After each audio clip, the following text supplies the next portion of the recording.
प्रणाम भगवान। ओम श्री गुरुवे नमः। ओम चैतन्यं शाश्वतं शान्तं व्योमातीतं निरञ्जनं नादबिन्दुकलातीतं तस्मै श्री गुरुवे नमः। ओम शांति शांति शांति। ओम छांदोग्य वृद्धनायक एक दृष्टि में द्वारा स्वामी अखंडानंद सरस्वती जी महाराज द्वारा भगवान श्वेत केतु ने अपने पिता श्वेत आरुणि जी से प्रश्न किया कि लोक व्यवहार में देखा जाता है कि जीव प्रतिदिन अपने परम कारण सत से एक हो जाते हैं, सुषुप्ति में, मृत्यु में, प्रलय में, परंतु इनका विनाश नहीं होता। क्यों? आप दृष्टांत देकर समझाइए।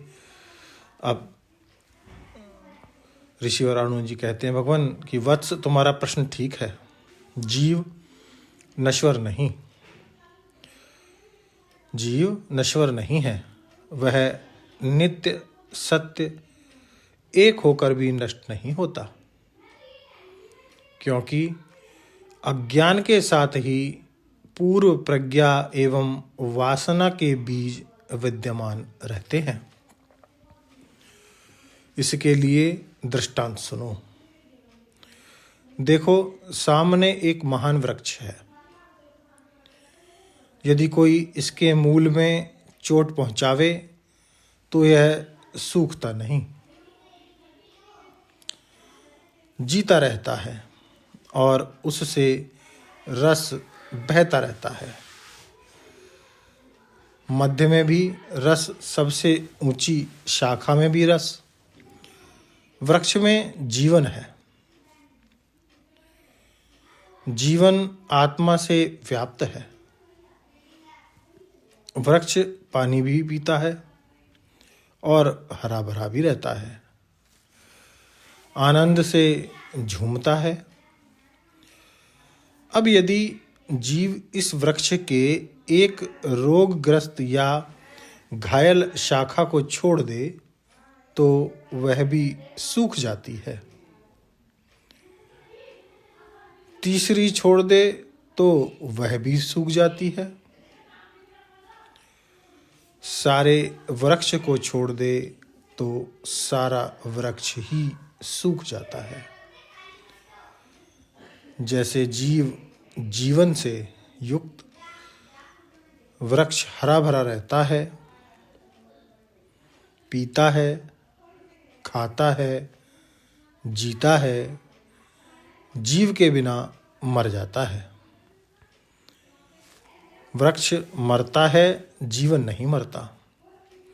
जीव जब छोड़ देता है तब यह शरीर मर जाता है, जीव नहीं मरता। कोई काम अधूरा छोड़कर सो गया हो तो उठने पर मेरा यह कार्य शेष रह गया है, समाप्त नहीं हुआ है, फिर उसको पूरा करता है। पूर्व स्मृति रहती है। जन्म लेते ही प्राणी दूध पीना चाहता है, डरता भी है। यदि पूर्व संस्कार ना होते तो स्तनपान की इच्छा या दुखी संवेदना कैसे होती? क्या पहले का कुछ हुए बिना ही यह सब होता है? यह तो अकृत अभ्यासगम दोष है।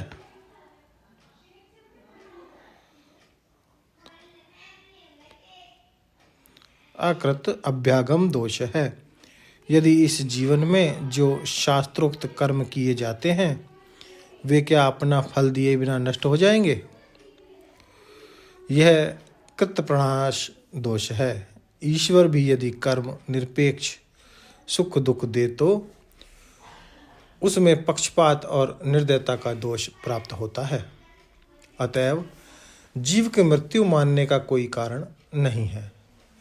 वासना पूर्व प्रज्ञा अज्ञान के विविक्त यह जो अपरोक्ष अणु से अणु चेतन आत्मा है, वही सब कुछ है, वही सत्य है, वही सबकी स्वयंता सत्य है, वही तुम हो श्वेत केतु। अब श्वेत केतु ने भगवान प्रश्न किया, पिताजी सद्वस्तु तो अत्यंत सूक्ष्म है, उसमें न काम है न रूप, उसी से अत्यंत स्थूल नाम रूपात्मक पृथ्वी आदि प्रपंच उत्पन्न होता है। भला यह कैसे, आप मुझे समझाइए। तो श्वेतकेशु की इस जिज्ञासा को अरुण जी कैसे शांत करते हैं भगवान, लेते हैं अगले सत्संग में। ओम शांति ही शांति ही शांति। प्रणाम भगवान।